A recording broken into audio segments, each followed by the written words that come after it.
سلامتی ہو آپ پر جہاں بھی آپ ہوں۔ منی پور حکومت نے میانمار سے آنے والے مہاجرین کو روکنے کا حکم لیا واپس۔ منی پور حکومت نے اپنے اس پرانے حکم کو واپس لے لیا ہے جس میں مقامی انتظامیہ کو میانمار میں بغاوت کی وجہ سے بدامنی کی صورتحال کی وجہ سے ہندوستان کی سرحد میں داخل ہونے والے اس ملک کے شہریوں کو کھانا اور پناہ گاہیں فراہم نہ کرنے کی بات کی گئی تھی۔ سرکاری ذرائع کے مطابق یہ معلومات دی گئی ہے۔ اہم بات یہ ہے کہ یہ حکم 26 مارچ کو جاری کیا گیا تھا اور اس میں دفاعی افسران سے ہندوستان میں پناہ لینے کی کوشش کرنے والے میانمار کے لوگوں کو شائستہ طور سے وطن واپس جانے کی بات کہی گئی تھی۔ اقتدار میں آنے پر سی اے کو ختم کرنے کے لیے قانون سازی کریں گے: راہل گاندھی۔ کانگریس کے سابق صدر راہل گاندھی نے کہا ہے کہ شہریت قانون سی اے ملک کے باشندوں پر ایک مہلک حملہ ہے اور ان کی پارٹی آسام اسمبلی انتخابات کے بعد اقتدار میں آنے پر اس قانون کو نافذ نہیں ہونے دیں گی۔ راہل گاندھی نے منگل کے روز ٹویٹ کر کے کہا، سی اے آسام پر حملہ ہے، زبان، سوچ، تاریخ، ثقافت پر حملہ کرنے کا ایک ذریعہ ہے۔ یہ ہم کبھی نہیں ہونے دیں گے۔ حکومت بنانے کے بعد ہم آسام میں قانون بنائیں گے اور سی اے کو لاگو نہیں ہونے دیں گے۔ راہل گاندھی نے کہا کہ جب سے مودی سرکار اقتدار میں آئی ہے تب سے لے کر آج تک چائے باغات مزدوروں سمیت کروڑوں مزدوروں کے لیے کچھ بھی نہیں کیا گیا۔ ان کا کہنا تھا کہ آج جب آسام اسمبلی انتخابات نزدیک ہیں تو مودی سرکار چاہتی ہے کہ ان کی من کی بات پر یقین کریں۔ انہوں نے پوچھا کہ چائے باغات مزدوروں سمیت کروڑوں مزدوروں کے آنسو پوچھنے کے لیے مرکزی سرکار نے کیا کیا؟ راہل گاندھی نے کہا، جملوں اور ترقی کا آپس میں کوئی تعلق نہیں ہے، عوام یہ سمجھ چکے ہیں۔ ہم نے چھتیس گڑھ، راجستھان، مدھیہ پردیش میں واضح کر دیا تھا کہ ہم جو وعدے کریں گے ان وعدوں کو پورا کر کے دکھائیں گے۔ یہ وعدے کھوکھلے نہیں ہیں۔ چھتیس گڑھ میں ہم نے قرضہ معاف کر کے دکھایا۔ انہوں نے نوٹ بندی کے سلسلے میں بھی حکومت پر حملہ کیا اور کہا کہ بھارتیہ جنتا پارٹی نے نوٹ بندی اور جی ایس ٹی سے معیشت کو تباہ و برباد کر دیا ہے۔ نیز حکومت کو یہ سمجھنا چاہیے کہ سب کی جیب سے پیسے نکال کر معیشت کو چلایا نہیں جا سکتا۔ ترک خاتون نے ہالینڈ میں برقعے پر پابندی پر انوکھا احتجاج ریکارڈ کروایا۔ ہالینڈ میں مقیم ترک فنکار اسرم ارسیل کورونا وائرس سے بچاؤ میں استعمال ہونے والے سرجیکل ماسک کو احتجاج کے لیے استعمال کر رہی ہیں۔ ترک فنکار نے یہ احتجاج ملک میں برقع اور نقاب پر لگنے والی پابندی کے باعث کیا۔ ارسل ایک اشتہاری ایجنسی میں آرٹ ڈائریکٹر کی حیثیت سے کام کر رہی ہیں۔ ارسل یہ احتجاج قانونی برقع نامی مہم کے ساتھ کر رہی ہیں۔ میڈیا سے بات کرتے ہوئے ارسل کا کہنا تھا کہ انہوں نے اپنا نقاب ماسک کو ایک ساتھ جوڑ کر تیار کیا ہے۔ ان کا کہنا تھا کہ وہ چاہتی ہیں کہ اس پابندی پر لوگ آواز اٹھائیں۔ ان کا مزید کہنا تھا کہ یہ پابندی انسانی حقوق کی خلاف ورزی ہے، ہر کسی کو اپنے مطابق زندگی گزارنے کا حق حاصل ہے۔ ارسل کا کہنا تھا کہ انہوں نے انصاف کے مجسمے کو ماسک سے بنا برقع پہنایا ہے تاکہ ملک میں ہونے والی ناانصافی پر آواز اٹھائی جا سکے۔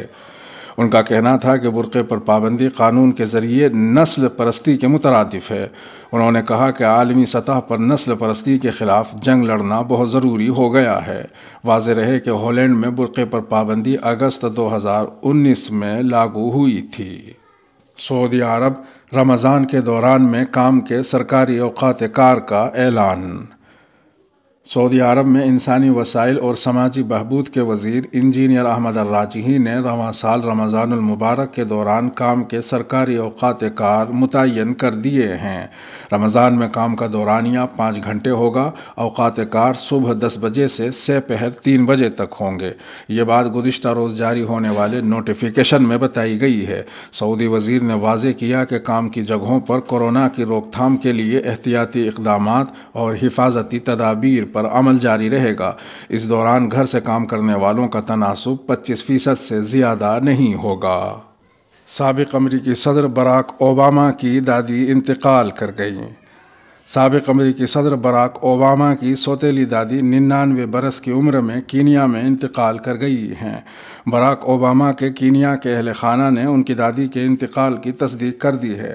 خاندانی ذرائع کا کہنا ہے کہ سابق امریکی صدر کی سوتیلی دادی سارا اوباما کا انتقال کینیا کے شہر کوسومو کے ایک اسپتال میں مقامی وقت کے مطابق منگل کی صبح 4 بجے ہوا۔ اگرچہ 99 سالہ ماما سارا کے ساتھ اوباما کا کوئی خونی رشتہ نہیں تھا، لیکن وہ انہیں اپنی دادی کہہ کر ہی بلاتے تھے اور پہلے بھی ان کے ساتھ کئی بار ملاقات کر چکے تھے۔ سارا اوباما صدر اوباما کے دادا کی دوسری بیوی تھیں اور انہوں نے ان کے والد براک اوباما سینئر کی پرورش میں مدد کی تھی۔ عرب اتحاد نے یمن سے آنے والے حوثی ملیشیا کے بارود سے لدے 2 ڈرونز مار گرائے۔ عرب اتحاد نے منگل کے روز ایک بیان میں کہا ہے کہ ایک ڈرون کو یمن کی فضائی حدود میں تباہ کر دیا گیا ہے، جبکہ دوسرا سعودی عرب کے شہر جازان کی جانب آ رہا تھا اور اس کو بھی مار گرایا گیا ہے۔ انہوں نے بیان میں مزید کہا کہ ایران کی حمایت یافتہ حوثی ملیشیا یمن اور سعودی عرب میں شہریوں اور شہری ڈھانچے پر حملے جاری رکھے ہوئے ہیں۔ سعودی عرب کی فضائی دفاعی نظام نے ان میں سے بہت سے ڈرونز اور میزائلوں کو فضا ہی میں تباہ کر دیا ہے۔ قبل ازیں آج ہی مغرب میں حوثی ملیشیا کے بیلسٹک میزائل کے حملے میں ایک شہری ہلاک اور 6 زخمی ہوئے ہیں۔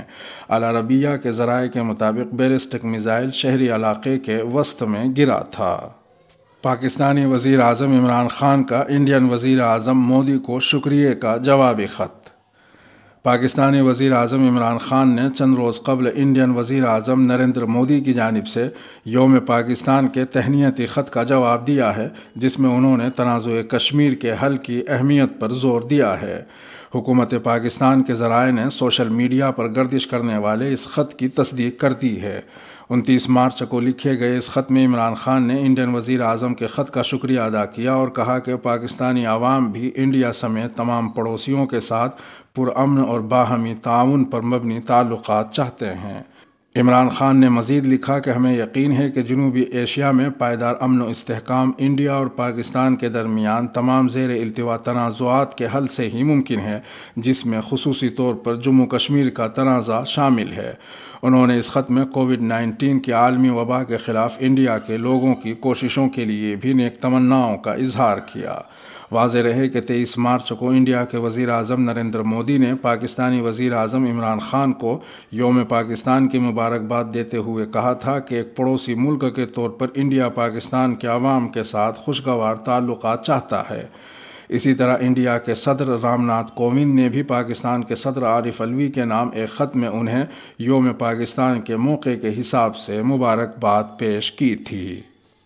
میانمار فوجی بغاوت کے خلاف مظاہرین کی کچرا ہڑتال۔ میانمار میں فوجی بغاوت کے خلاف جمہوریت پسندوں نے احتجاج کا نیا طریقہ اپناتے ہوئے کچرا ہڑتال شروع کر دی ہے، جس کے بعد منگل کو ملک کے مرکزی شہر کی گلیوں میں کچرے کے انبار لگ گئے ہیں۔